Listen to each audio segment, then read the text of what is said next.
सभी को जय मसीह की। आइए आज हम परमेश्वर के वचन सुनने के लिए सब तैयार हैं। पिछले दिनों में हम सीख रहे थे, कुछ याद है? भूल गए सब? अय्यूब के बारे में हमें सीखना ही है या अपने जीवन में भी उसको लागू करना है? क्या सीखा था?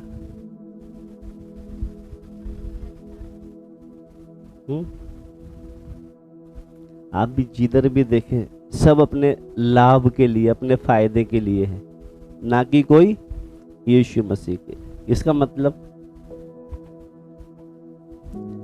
अगर अय्यूब भी अपने फायदे के लिए होता, जब उसको नुकसान हो रहा था वो इनकार कर सकता था। उसके घर के बच्चे, गाय बैल भेड़ बकरी, उसके जो सेवक, जहां तक कि उसका शरीर भी पूरा जख्मी हो गया, फोड़े से भर गए। उसकी पत्नी उससे बोलती कि ऐसे परमेश्वर के पीछे चलने से क्या फायदा, अभी भी तू अपनी खराई पर है, सब कुछ बर्बाद होने के बाद भी। तब कहता है अगर यहोवा से हम सुख ले सकते हैं तो क्या दुख ना ले। ऐसे व्यक्ति से प्रभु प्रसन्न होता है, जिसको भी देखो अपने फायदे के लिए प्रभु के पीछे आता है। मगर जब परमेश्वर से प्रेम हो जाता है, वो फिर उसको कुछ मिले ना मिले फिर भी क्या करेगा, वो उसकी आज्ञाओं में बना रहेगा। इसलिए अय्यूब क्या है, इतना सब कुछ खत्म होने के बाद भी उसने आराधना करना, प्रार्थना करना, धन्यवाद देना जारी रखा। अगर आज हमारा कुछ नुकसान हो जाए तो हम तो उसको धन्यवाद देना भी भूल जाएंगे? नहीं भूल। ऐसे ही प्रभु चाहता विश्वास। आज का टाइटल जो है, कलीसिया को शैतान के प्रतिनिधियों से बचाए रखना। कलीसिया को शैतान के प्रतिनिधियों के बचाए रखना। प्रतिनिधि का मतलब प्रतिनिधि, यानी कि आज मैं यहां पर नहीं आ रहा हूं प्रचार करने, मेरी जगह पर प्रभु के दास आ जाएंगे, यानी कि मेरी जगह पे कौन? प्रभु के दास काम करेंगे। उसी तरह कुछ लोग ऐसे हैं शैतान की जगह पर काम करने वाले। आया समझ में? जैसे आज कहीं हम ड्यूटी पे जाते हैं, आज मैं नहीं आ सकती, मैं अपने बच्चों को भेज रहा हूं, मेरे जगह पे मेरा बच्चा या मेरी पत्नी या मेरा पति काम करके आज जाएगा। उसी तरह हमको काम किसका करना है? परमेश्वर का। मगर कुछ लोग ऐसे हैं जो शैतान का काम कर रहे हैं। कलीसिया में आकर भी किसका काम कर रहे हैं? शैतान का। समझ में आया विषय क्या है? क्या विषय है आज का? कलीसिया को शैतान के प्रतिनिधियों से बचाए रखना।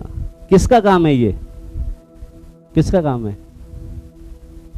शैतान के कामों से जो काम, अगर कलीसिया में घुसकर कोई व्यक्ति शैतान का काम कर रहे, हमारा फर्ज है उस काम को रोकना। किसका काम है? कौन कौन रोकने के लिए तैयार है? शैतान के काम को रोकने के लिए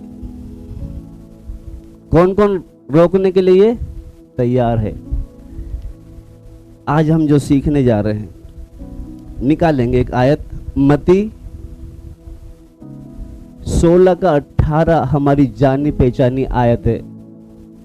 यीशु ने कहा था कि कलीसिया को बनाए रखना उसकी पहचान में खास निशानी है। और मैं भी तुझसे कहता हूँ कि तू पतरस है, और मैं इस पत्थर पर अपनी कलीसिया बनाऊंगा, और अधोलोक के फाटक उस पर प्रबल ना होंगे। हाँ, यही बात लेनी है बस। उस पर अधोलोक के फाटक, किस पर? यीशु कहता मैं जो कलीसिया बनाऊंगा उस पर अधोलोक के फाटक।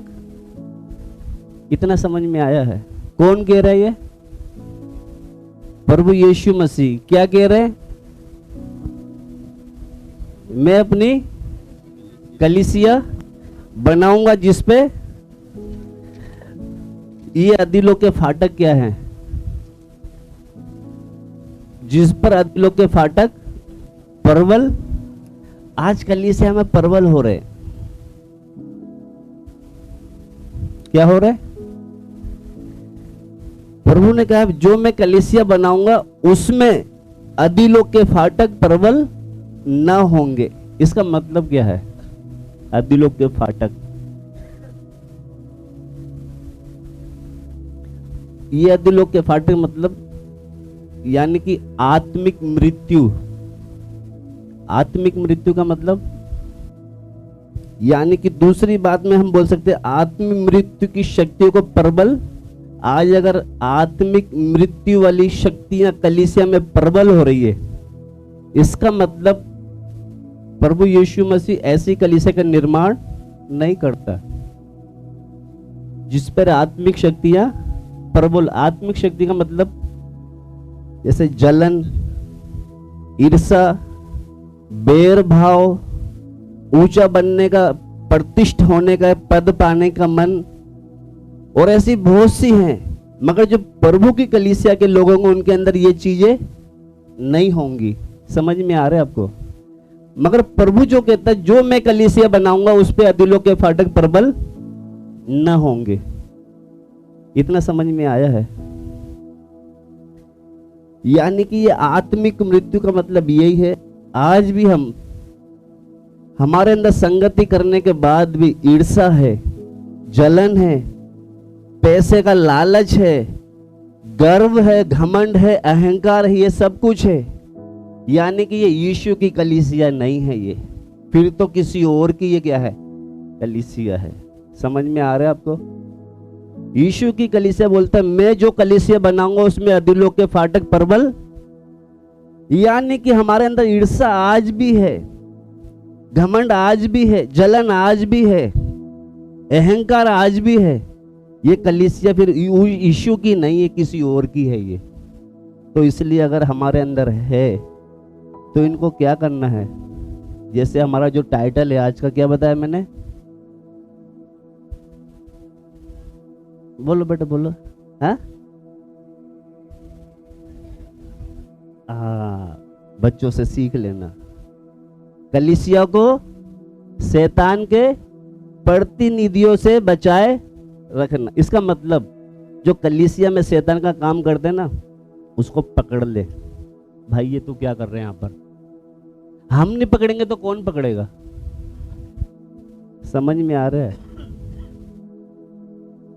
ये हमारा बाप का घर है। इधर साफ सफाई रखना, इधर पवित्रता रखना किसका काम है? हमारा काम है। मगर हम तो क्या करते हैं, कोई गलत है उसी के साथ उसी में लग जाते हैं। इसलिए यहां पर जो हम आज एक बात जो सीख कर जाएंगे, प्रतिनिधियों से क्या करना? उनको बचा के रखना है। अगर आज हम देखें हर कलीसिया में जहां भी आप जाओगे, कोई भी कलीसिया आपको सिद्ध नहीं मिलेगी। वहां पर शारीरिक लोग होंगे, पाप के गुलाम होंगे वहां पर लोग। समझ में आ रहा? ध्यान से सुनोगे जब भी समझ में आएगा। हम सोचते कि इस कलीसिया में तो सब गड़बड़ है, दूसरी कलीसिया में जाए या दूसरे चर्च में जाए, कहीं भी आपको सिद्ध लोग नहीं मिलेंगे। जहां भी जाओगे बहुत से लोग पाप की गुलामी में फंसे हुए हैं, संसारिकता में फंसे हुए हैं। मगर कुछ लोग जो सेवक जो होते हैं, मेन रोल होता है इसमें सेवक का। किसका रोल है? सेवक का। कभी कभी क्या होता है, ज्यादा करके एक आयत पढ़वाऊंगा मैं, निकाल। वो यहूदा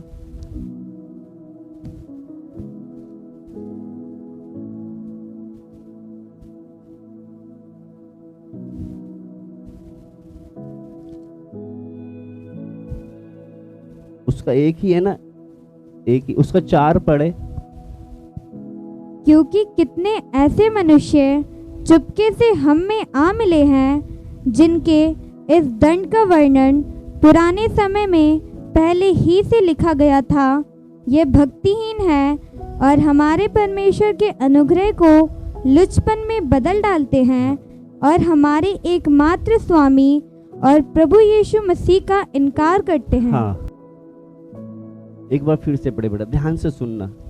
क्योंकि कितने ऐसे मनुष्य, मैंने बताया है कि हर कलीसिया में कहीं भी जाओगे वहां पे शारीरिक लोग मिलेंगे आपको, या पाप में फंसे हुए, पाप में गुलाम में फंसे हुए हैं।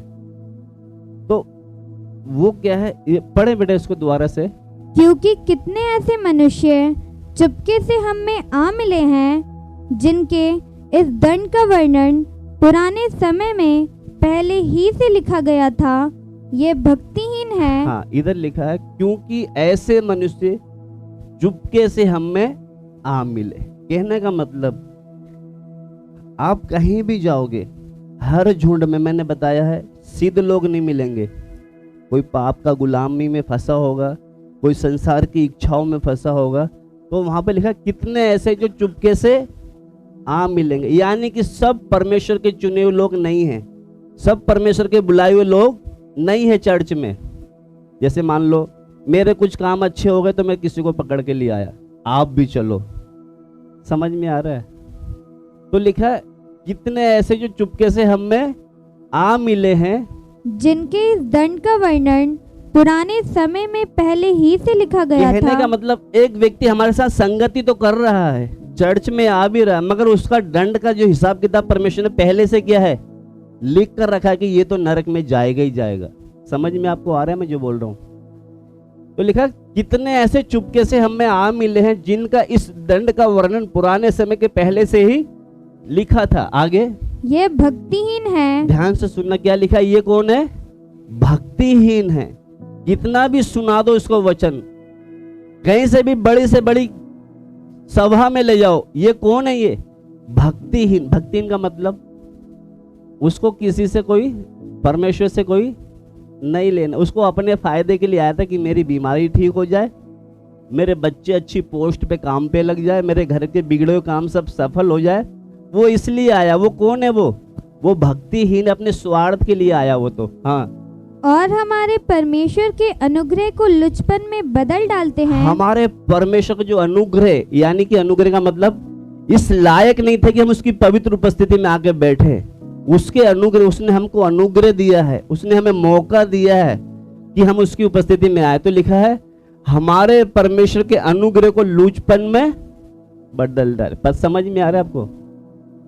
लूचपन में ये परमेश्वर का अनुग्रह है। आप देखना इधर वेलकम में कितने दुनिया भर के लोग हैं, उनको मौका नहीं यहाँ पे बैठे, ये हमें मौका है।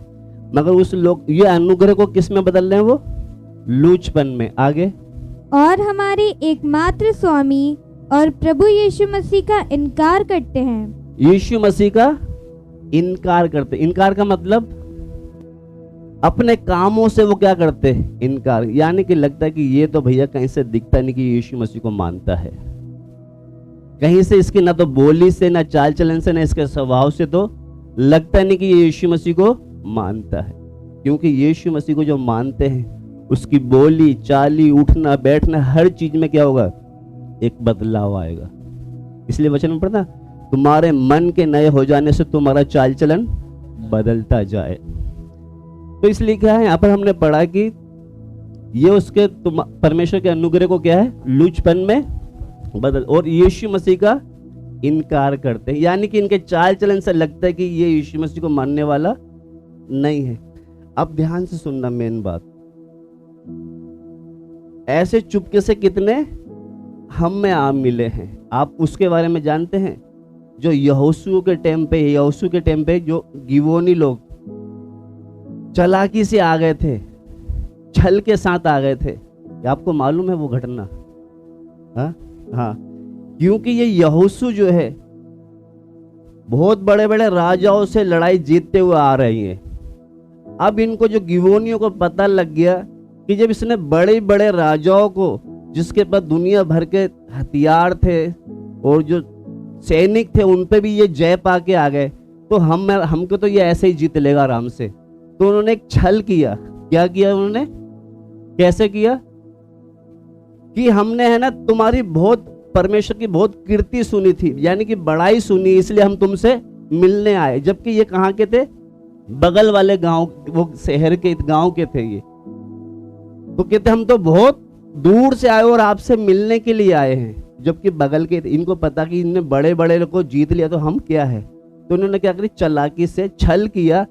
कहता जब हम जिस दिन तुमसे मिलने आए थे ताजी रोटी थी, हमारे कपड़े अच्छे थे, और बाद में उन्होंने क्या कर लिया, फफूंदी रोटी रख ली, फटे हुए कपड़े पहन लिए, और कहते हम बहुत लंबी यात्रा से, यानी कि ये उस झुंड में उस यहोशू के पास कैसे मिल गए, ये छल के साथ कि हम दूर से आए हो और तुम्हारे दास हैं हम।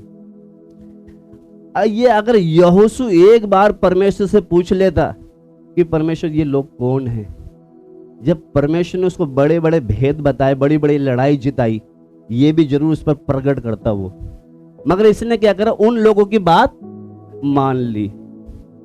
आपने पढ़ा है ना, वो यहोशू ने क्या करा, वो जो झूठ बोल रहे थे उनकी बातों में आ गए। आज कलीसिया में यही होता है, कलीसिया में क्या होता है, यही होता है। किसी व्यक्ति को देख लिया अच्छा प्रतिष्ठित यानी कि ऊंचे पद वाला है, ऊंचे पद वाला है या बहुत पैसे वाला है, उसको ये नहीं देखेंगे ये कोई आत्मिक है या नहीं, उसको क्या करें, कलीसिया की जिम्मेदारी दे देंगे। आज बहुत से चर्च में यही होता है। क्या होता है, आप मैंने अपनी आंखों से देखा है, एक व्यक्ति के पास अगर ज्यादा पैसे आ जाएंगे ना, वो हर किसी का न्याय भी करने लगे, जबकि उसमें दिमाग एक पैसे का नहीं है। उसको किस लिए उसको हाकिम बना देते हैं, ये बड़ी पोस्ट पे बैठा है, इसके पास बहुत पैसा, इसलिए वो किसी का भी क्या करते हैं, न्याय करते। और अमीर लोग जो होते हैं ना, उनकी बात भी लोग मान लेते हैं। आज कलीसिया में भी यही होता है, कलीसिया में भी। इसीलिए आज जैसे मैंने बताया ना, हमारे चर्च में बहुत से छल के साथ आ गए, चालाकी, यानी कि वो परमेश्वर के बुलाए हुए लोग नहीं। जैसे ये गिबोनी आ गए छल के साथ। यहोशू अगर एक बार प्रार्थना कर लेता कि परमेश्वर ये जो लोग हैं सच में दूर से आए हैं या ऐसे ही आए हैं, उसने क्या करा, उनकी बात मान के उनके साथ घुल, और कसम भी खा ली उन्होंने कि शपथ खा कि तू हमको मारेगा तो नहीं। जब उनको 3 दिन के बाद पता चला ये तो बगल के ही लोग थे, इन्होंने क्या करा हमारे साथ, अब इन्होंने शपथ तो खाली, इनको मार भी नहीं सकते, अब उनको लेके चलना पड़ा इनको। आज मेरा कहने का मतलब, जब हम सीख कर जाएं,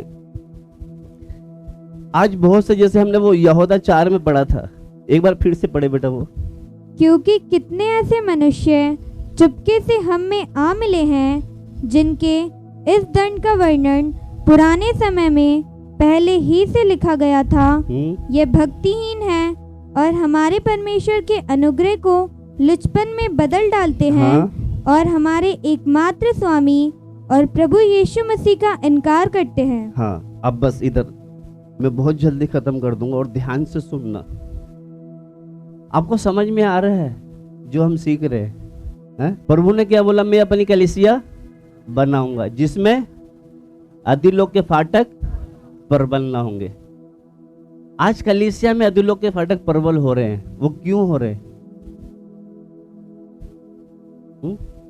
जब आदम को परमेश्वर ने बनाया था अदन की वाटिका में, उधर हम पढ़ते हैं उसने अपने स्वरूप और समानता में बनाया था। स्वरूप और समानता का मतलब, जैसे हमारा परमेश्वर निष्पाप है, निष्कलंक है, ऐसे ही बनाया था। तो आज जब हम इधर सीख कर जाएंगे, अगर यहोशू थोड़ा सा प्रार्थना कर लेता कि परमेश्वर ये जो लोग हैं सच में दूर से आए हैं, इधर के ही हैं, तो प्रभु जरूर उनको बताता। उसी तरह आज चर्च में कोई नया व्यक्ति आया है, अच्छा प्रतिष्ठित, उसको सेवकाई दे देते हैं। हम सच में जल्दीबाजी सेवा क्यों नहीं देते किसी को? क्योंकि शैतान चाहता है कलीसिया का नाश करना।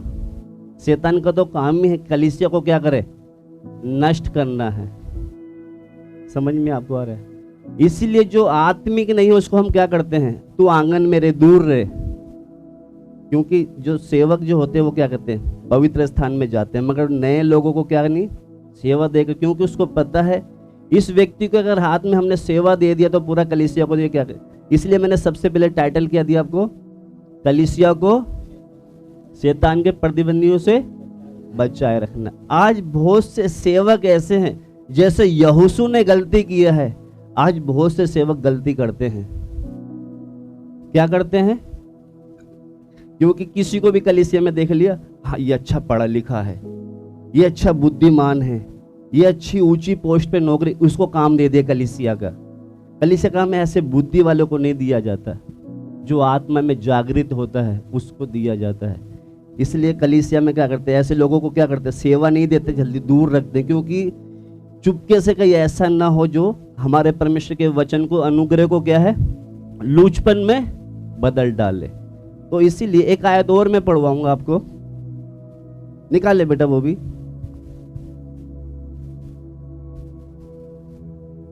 कभी कभी परमेश्वर क्या करता है, एक व्यक्ति जो आया उसको सुधरने का मौका भी देता है। क्या देता है? सुधरने का मौका भी देता है। आप देखना, लूसीफर को हम सब जानते हैं, जानते नहीं जानते? लूसीफर कौन है? प्रकाशित वाक्य निकाले।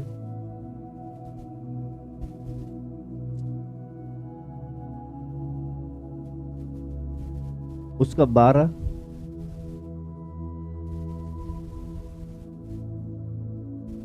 क्योंकि बहुत बार परमेश्वर जब लोग आते उसको मन फिराने का मौका दिया जाता है, मगर कुछ कुछ ऐसे होते हैं, वो जो होते हैं ना आतंकवादी लोग, देशद्रोही, मौका देखते क्या करते हैं, गड़बड़ कर देते हैं। उसी तरह परमेश्वर चाहता कि कलीसिया में एक व्यक्ति आया, उसको मौका देता सुधरने का। मगर लूसीफर के बारे में हम निकाल ले बेटा, 12 का 9 से पढ़े। तब वह बड़ा अजगर अर्थात वही पुराना सांप जो इब्लिस और शैतान कहलाता है और सारे संसार का भरमाने वाला है, पृथ्वी पर गिरा दिया गया और उसके दूत उसके साथ गिरा दिए गए। फिर मैंने स्वर्ग से यह बड़ा शब्द आते हुए सुना, अब हमारे परमेश्वर का उद्धार और सामर्थ और राज्य और उसके मसीह का अधिकार प्रकट हुआ है, क्योंकि हमारे भाइयों पर दोष लगाने वाला जो रात दिन हमारे परमेश्वर के सामने उन पर दोष लगाया करता था, गिरा दिया गया है। बस ये उसके बारे में हम पढ़ते, लूसीफर के बारे में।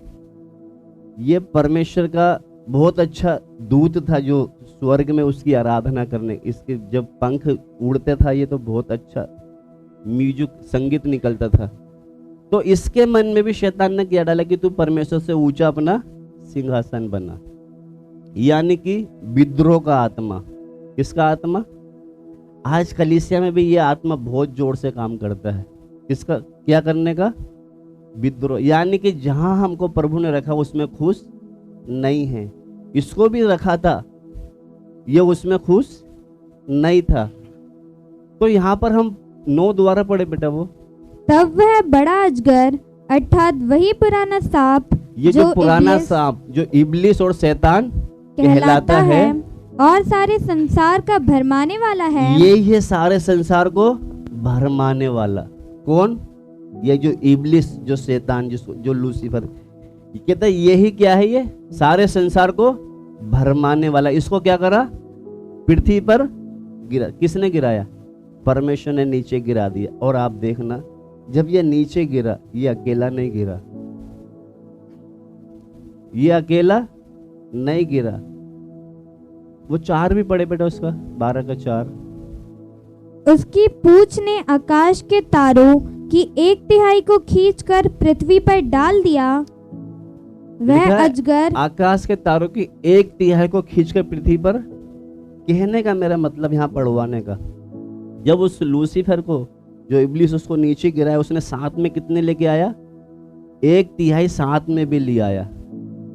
कहने का मतलब आप देखना, जब इधर मैं परमेश्वर को धन्यवाद देता हूं कि प्रभु से भी काम करता है। जैसे उसने लूसीफर ने अपने साथ, खुद तो गिरा, उसको साथ में और लोगों को भी नीचे लेके आया। मैं प्रभु को धन्यवाद। अब मैं पिछले दिन में सोच रहा था, प्रभु हमारे यहाँ जितने लोग हैं अभी जगह नहीं है, अगर वो जो हमारे साथ संगति करते थे वो भी होते तो प्रभु हमारे पास तो जगह बहुत छोटी थी। मगर परमेश्वर ने मुझे दिखाया है कि जो टेढ़े लोग होते हैं ना, उनके साथ, जो उनके साथ देते हैं टेढ़े, उनको भी क्या करता है? वो साथ में ले जाता है। समझ में आ रहा नहीं आ रहा कुछ? गलती किसने किया? लूसीफर ने। शैतान ने उसके मन में क्या डाला? उसके साथ ऊंचा बनाया। तो परमेश्वर ने लूसीफर को नीचे गिराने का प्लान बनाया। उसके साथ में उसने कितने को भी लिया है? साथ में 1/3 को भी साथ में लेके आया। तो मैं जब देख रहा था पिछले दिनों में, मैंने कहा प्रभु अगर वो सारे लोग होते तो हमको बड़ा होल लेना पड़ता।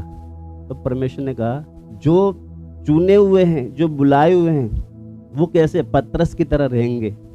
पतरस से बोला था ना कि प्रभु हम कहाँ जाएं, अनंत जीवन की बातें तो तेरे पास है। मगर कुछ जो ऐसे हैं वो क्या करेंगे? खुद तो जाएंगे, साथ में क्या है? जैसे लूसीफर ने 1/3 को ले गया, ऐसे उनको भी ले गए। कहने का मतलब यहाँ पर जब पढ़ते समय कि परमेश्वर जो, एक आयत और पढ़ ले हम, फिर आगे जाके क्लियर कर लेंगे, हम निकालेंगे रोमियो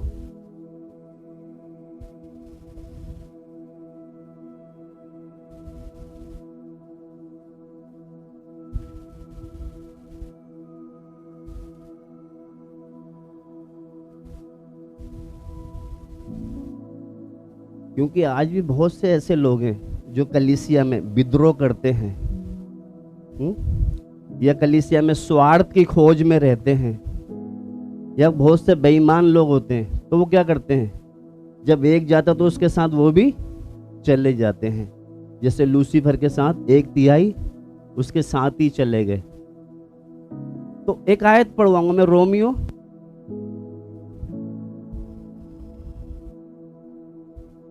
उसका 16 का 17 पढ़ेंगे। 16 का 17।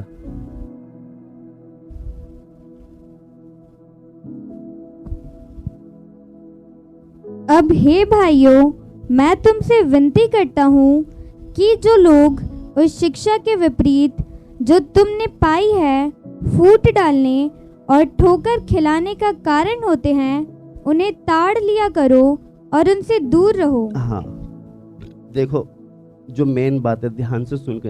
अब प्रभु का दास कहता है, अब हे भाइयों मैं तुमसे विनती करता हूँ। कौन कह रहा है ये? प्रभु का दास पौलुस। कि जिस समय पौलुस सेवकाई था, उस समय भी कलीसिया में शैतान बहुत गड़बड़ी डाल रहा था। गड़बड़ी का मतलब फूट डालना, आपस में भाईचारे का प्रेम नहीं रहने देना, एक मन एक चित नहीं रहने देना। तो ये विभाजित करने का आत्मा, यानी कि कलीसिया में आज भी काम करता है कि किसी को एक मन एक चित ना रहने देना। क्योंकि शैतान बहुत जोरों से काम करता है। शैतान का एक ही काम है कि मैं कलीसिया को बनने नहीं दूं। मगर प्रभु ने कहा मैं अपनी कलीसिया बनाऊंगा जिस पे दिलों के फाटक प्रबल ना होंगे। तो उस समय भी, पौलुस के समय भी कलीसिया में गड़बड़ हो रही थी। तो यहाँ पे लिखा है, अब हे भाइयों मैं तुमसे विनती करता हूं कि जो लोग, पढ़े बेटा इसको। अब हे भाइयों मैं तुमसे विनती करता हूँ कि जो लोग उस शिक्षा के विपरीत जो तुमने पाई है फूट डालने, यानी कि जो शिक्षा तुमने पाई है, अब हमको पता हमने कौन सी शिक्षा पाई है। शिक्षा ये है कि आपस में प्रेम, एक मन एक चित्त रहो, एक दूसरे की पौनाई करो, एक दूसरे को क्या करो, संभालो, यही सीखा हमने। मगर कहता कि शिक्षा के विपरीत जो तुमने पाई है, यानी कि जो शिक्षा हमने पाई है उसके खिलाफ में कुछ बातें होती है। खिलाफ में मतलब फूट डालने वाली। समझ में आ रहा है? क्योंकि हमने शिक्षा ऐसी नहीं पाई कि कलीसिया में कोई फूट डाले, ये नहीं पाई हमने शिक्षा। हमने शिक्षा क्या पाई है? एक दूसरे से प्रेम के साथ रहो। मगर लिखा है तुमने जो शिक्षा पाई है फूट डालने और ठोकर खिलाने का कारण होते हैं, उन्हें ताड़ लिया करो। उन्हें क्या कर लिया करो? ताड़ लिया करो। हम क्या नहीं करते? ताड़ते नहीं है। साफ साफ लिखा है, अगर कोई फूट डालने वाला हो या ठोकर खाने का कारण बनता, उनको क्या कर लिया करो? ताड़ लिया करो। कहने का मतलब, बंसी का मेरे पास आई, पापा तुम्हें पता है वो ऐसे ऐसे तुमसे तुम्हारे बारे में कह रही थी, मुझे क्या करना है? तुरंत क्या करना है? पकड़ना है कि तू कलीसिया में फूट डालना चाह रही है। ये किसका काम है? शैतान का ही काम है कि कलीसिया में कोई एक मन एक। उसका तो शुरू से ही काम है कलीसिया को तोड़ना। तो ऐसे लोग जो फूट डालना चाहते उसको हम क्या करें? ताड़ लिया करो। हम उसको ताड़ कर उसको अगर उसकी अच्छी तरह गिलास लगा दी हमने, शैतान का काम करने में हम क्या कर रहे हैं? उसको काम को आगे बढ़ाने में, हम रोकने में हम उसकी मदद कर रहे हैं। नहीं तो हम उसकी बात में आ गए, उसकी तो चालाकी चल गई, कलीसिया में फूट डाल दी। तो इसलिए लिखा है कि जो लोग, पढ़े बेटा एक बार फिर से। अब हे भाइयों, मैं तुमसे विनती करता हूँ। एक सेवक कलीसिया के लोगों से बोलता है, मैं तुमसे क्या करता हूँ? विनती करता हूँ। क्योंकि गड़बड़ी कौन करता है? वो कलीसिया से ही होती है। शैतान जब आता है ना, कमजोर लोगों को पकड़ता है। मैं जब डिस्कवरी देखता हूँ ना, पूरा झुंड जाता है जानवरों का, वो देखते रहता कौन कमजोर है, उसी पर जब झुंड निकल जाता आखिरी में उस पर हमला करता है। तो पता है कलीसिया में कौन कमजोर है, शैतान को अच्छी तरह पता है, उसी के पास जाएगा। तो लिखा है उसको क्या कर लो करो जो हाँ पढ़े बेटा। मैं तुमसे विनती करता हूँ कि जो लोग उस शिक्षा के विपरीत जो तुमने पाई है फूट डालने और ठोकर खिलाने का कारण होते हैं, अगर कोई फूट डालने वाला है या ठोकर खाने का कारण जो बनता है, उन्हें क्या कर लो? उन्हें ताड़ लिया करो। सबसे पहले तो उसको ताड़ लो कि ये व्यक्ति के अंदर मुझे यीशु जैसे प्यार या मिलनसार या समझौता वाला नेचर कुछ, उसको ताड़ लिया करो और फिर बाद में उससे और उनसे दूर रहो। उनसे दूर भी रहना है कि भाई इसके अंदर तो मुझे कोई आपस में प्रेम वाला स्वभाव दिखता नहीं है, उसको ताड़ कर उससे क्या करो? दूर रहो। कलीसिया की उन्नति चाहते हैं तो यही है बस। इसलिए वो सेवक बोलता है, मैं तुमसे विनती करता हूं कि जो शिक्षा तुमने पाई है उसके विपरीत अगर कोई बात करता है उसको ताड़ लो और उससे क्या करो? दूर रहो। कहने का मतलब मैंने बताया ना, टाइटल में क्या बताया? कलीसिया, शैतान को कलीसिया के प्रतिनिधियों से बचाए रखना। ये हमारा एक एक की जिम्मेवारी है। हम तो आराम से शैतान को यहां पर क्या कहे? खेलने कूदने देते हैं। तो इसलिए यहां पर हम जब साफ साफ एक आयत और पढ़ ले बेटा। आजकल बहुत से स्मार्ट बहुत बनते, चतुर बनते हैं, बहुत चालाक बनते हैं। निकालेंगे कुरिन्थियों। आज कलीसिया में जो है ना, बंटवारे की आत्मा काम कर रही है। बंटवारे का मतलब आप देखना, दो भाई होते घर में, लड़ाई होते कहते हैं हमको हमारा हिस्सा अलग अलग दे दो। ये क्या है? बंटवारे। उसी तरह कलीसिया में क्या है? ये दो लोग इधर हो जाएं, दो इधर हो जाएं, दो उधर हो जाएं, बंटवारे करना। पढ़े बेटा। क्योंकि संसार का ज्ञान परमेश्वर के निकट मूर्खता है। क्योंकि संसार का ज्ञान परमेश्वर के निकट मूर्खता है। हमारे अंदर बहुत ज्ञान होगा संसार का, मगर परमेश्वर के सामने हमारा ज्ञान क्या है? मूर्खता है। हम ज्ञान से क्या करते हैं? कुछ लोगों के अंदर कुछ डालने की कोशिश करते हैं। आगे बढ़े बेटा। जैसा लिखा है वह ज्ञानियों को उनकी चतुराई में फंसा देता है। वो परमेश्वर ऐसा है जो ज्ञानी बनता है ना अपने आप को, वो ज्ञानियों को उनकी चतुराई में क्या करता है? वो फंसा देता है। आज मैंने बहुत लोगों को देखता हूं, अपने आप को बहुत ज्ञानी समझते थे, बहुत चतुर समझते थे, उनकी चालाकी में ही फंसा दिया। उनकी चालाकी में उनको ही फंसा। हमारा परमेश्वर ऐसा है, बहुत चतुर समझते थे अपने आप को, बहुत ज्ञानी समझते थे कि हमारे जैसा ज्ञानी तो कोई। इसलिए लिखा क्योंकि इस संसार का ज्ञान परमेश्वर के सामने क्या है? आज बहुत ये संसार का जो ज्ञान है, सोचते हमसे ज्यादा ज्ञानी कोई है ही नहीं। अपने ज्ञान से परमेश्वर को ढूंढ रहे हैं, कोई नहीं ढूंढ सकता उसको। इसलिए उनका ज्ञान परमेश्वर के सामने क्या है? ये सब बेवकूफ है। इसलिए परमेश्वर ने बहुत साधारण सा हमारे बीच में एक वचन लिख कर दे दिया है, यदि कोई विश्वास करे तो वो नाश ना हो वरन अनंत जीवन पाए। पढ़े बेटा इसको पूरा। क्योंकि संसार का ज्ञान परमेश्वर के निकट मूर्खता है, जैसा लिखा है वह ज्ञानियों को उनकी चतुराई में फंसा देता है। हमारा परमेश्वर ऐसे ही है, जो ज्ञानी बनते हैं ना अपने आप को, उनकी चालाकी में उनको ही क्या करता है, फंसा देता है। इसलिए हम ज्यादा ज्ञानी, ज्यादा चतुर ना बने हैं। जितना पतरस जो था ना, वो बोलता है परमेश्वर के बलवंत हाथ के नीचे दीनता से रहो, उचित समय पर वो तुम्हें क्या करेगा, बढ़ाएगा। चतुर चालाकी ना दिखाए। बहुत चालाकी दिखाता था, उसको ऐसी जगह फंसाया, उसका सूसर जो था उससे भी ज्यादा चालाक मिल गया। याकूब, उसका सूसर जो है बहुत ज्यादा चालाक बनता था। कौन? याकूब। तो उसके सामने हम अपनी चालाकी ना दिखाए। इसलिए आइए प्रभु से हम प्रार्थना करें, जैसे हमने दिखाया कि अगर कोई फूट डालने वाला हो या ठोकर खिलाने वाला हो, हम उसको दूर से ताड़ ले और उससे क्या करें, हम दूर रहे, तभी हम शैतान के कामों को क्या है, रोक सकते हैं। आइए हम प्रभु से प्रार्थना करें कि परमेश्वर सच में हमारा जो संसार का ज्ञान जो है तेरे सामने मूर्खता है। आज बहुत से लोग अपने ज्ञान के चक्कर में अपने आप को चतुर समझते थे, उनकी चतुराई में परमेश्वर उनको फंसा दिया।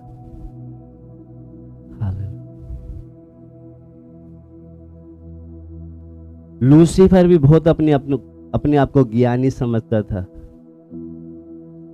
बहुत सामर्थ्य समझता था, पर मेरी सहायता करता कि मैं भी परमेश्वर, हम कलीसिया में तेरे प्रेम की प्रभु, तेरी पवित्रता ही तेरी आने वाले दिनों में प्रभु, जो शैतान की आत्मा प्रभु कलीसिया में विभाजित कर रही है, फूट डाल रही है, ठोकर का काम कर रही है।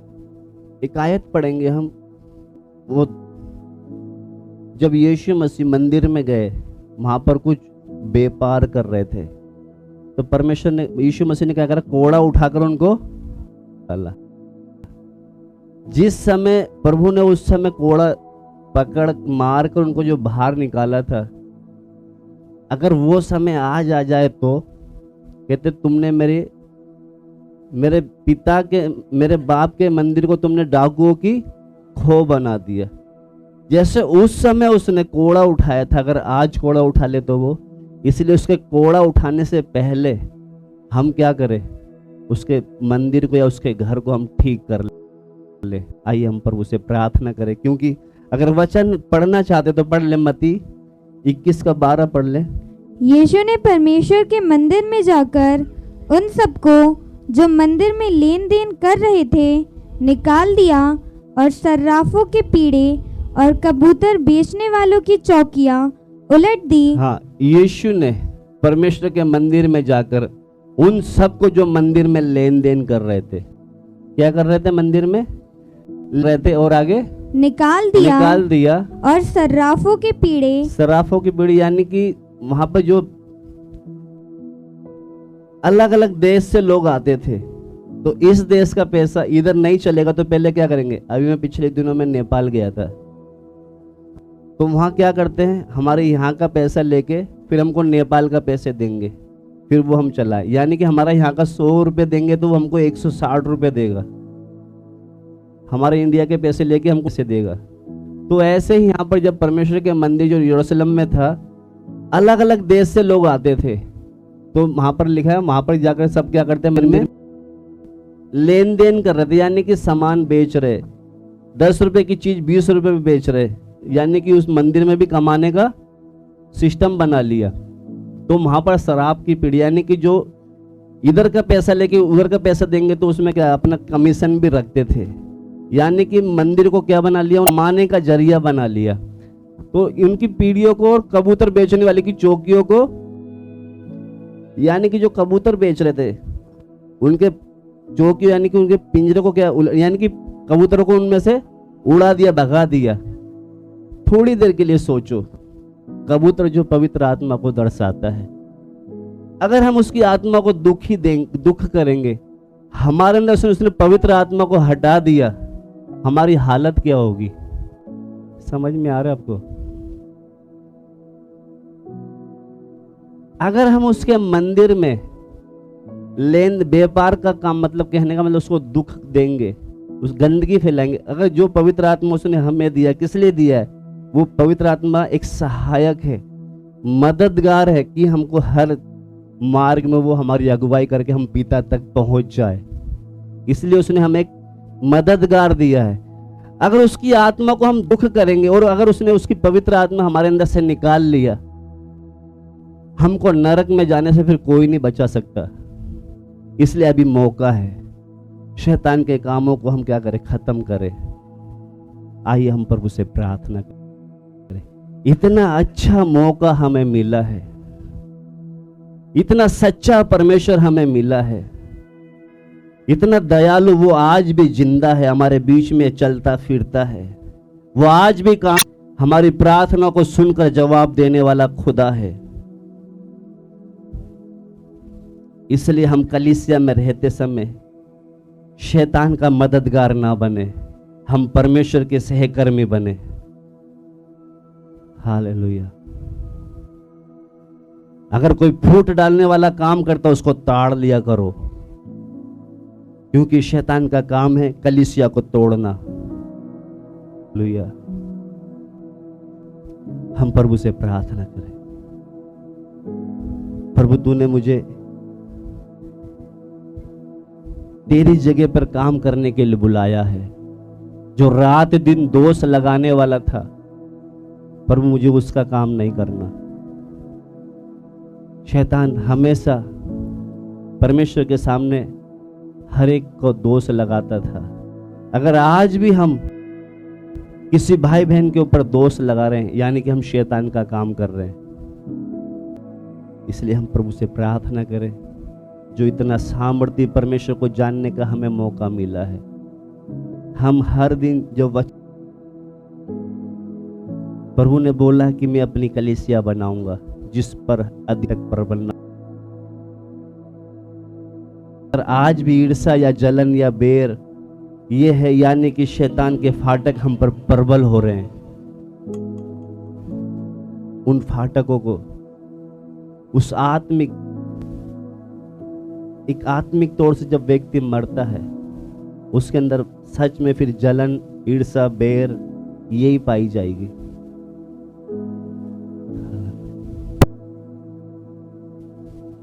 तो हम थोड़ी देर अपने आप को जांचे, क्या सच में मैं परमेश्वर का काम कर रहा हूं या शैतान का। मैं अपने यीशु मसीह की जगह पर काम कर रहा हूं, क्योंकि हमारा यीशु मसीह जो शैतान के सताए हुए थे उनको छुड़ाता था, जो अंधेरे में थे उनको निकालकर रोशनी में लाता था। मैं अपनी कलीसिया बनाऊंगा जिस पर अधीलों के फाटक प्रबल न होंगे, क्योंकि यीशु जिस कलीसिया का निर्माण कर रहा है उसमें कोई ईर्ष्या, जलन, भेदभाव नहीं पाया जाएगा। उसकी कलीसिया में अधीलों के फाटक कभी प्रबल नहीं होते। अगर आज हमारे जीवनों में आज भी जलन, ईर्ष्या, नफरत, फूट, अहंकार भरा पड़ा है, यानी कि कलीसिया यीशु उसका निर्माण नहीं कर रहा है, कहीं शैतान तो हमको नहीं चला रहा। इसलिए हम प्रभु से प्रार्थना करें। अगर पिछले दिनों में जागते ना रहने के कारण ये बातें हमारे अंदर आ गया है, अहंकार आ गया है, बदला लेने की भावना आ गया है, ईर्ष्या या जलन आ गया है, हम प्रभु से प्रार्थना करें, प्रभु जो कलीसिया तू बना रहा है उसमें ये चीज तो होना ही नहीं है। अगर पिछले दिनों में मैं जागते ना रहने के कारण ये बातें मेरे अंदर आ गया है, अगर मेरे अंदर नहीं आया भी, कुछ लोग हैं जो शैतान का चुपके से घुस आए हैं कलीसिया में फूट डालने के लिए, प्रभु मुझे वो ऐसी आंखें दे ताकि मैं उनको ताड़ लूं। मेरे अंदर वो ऐसा मन दे कि प्रभु उनकी कमियों को प्रभु मैं उनको बता सकूं, तू जो कर रहा है ये ठीक नहीं है। वो मुझे हियाब दे, वो मुझे सामर्थ दे प्रभु जी। कितनी बार में शैतान जो कलीसिया में फूट डालने का काम करता है। मैं आराम से देख लेता हूँ, सुन लेता हूँ, सब कुछ करता हूँ, मगर प्रभु आगे से ऐसे नहीं होने दूंगा। हम प्रभु से प्रार्थना